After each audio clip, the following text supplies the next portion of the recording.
The time when we did get a mite carried away. I say, look out there across the water. Here's a bit of company. No, me, yes. Welcome, you all. Permit us to introduce ourselves. My name is Claude, and my loquacious cousin over here is... I'll introduce myself, if you don't mind. Hi there. I'm, well, let's see now. It's right on the tip of my beak. Clyde Birdbrain. Oh, yeah. I'm Clyde Birdbrain.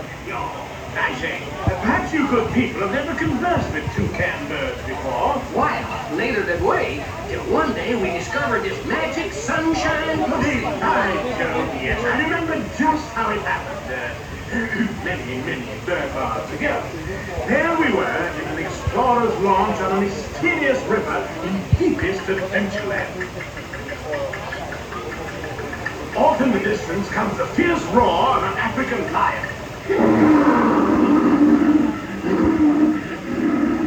And as we round a bend in the river, a huge bull elephant bellows forth in protest of our intrusion.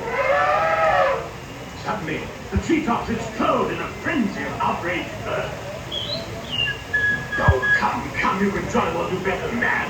I can jolly well do one at a time.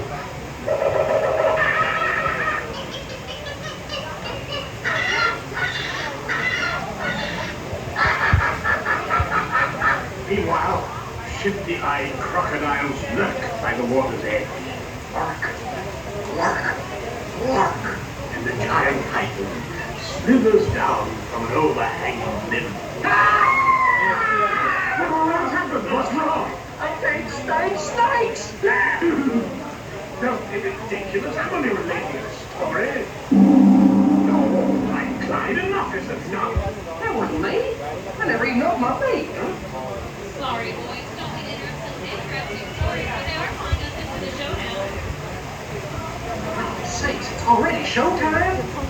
Yes, sir. Already showtime. And Claude, I do believe it's your turn to give the announcement.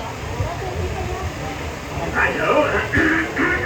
Ladies and gentlemen, boys and girls, gather up all your cameras, purses, and other articles, and now turn to your left towards the tall door. When the drums begin, they'll open magically to lead you right into the Sunshine Pavilion. Is everybody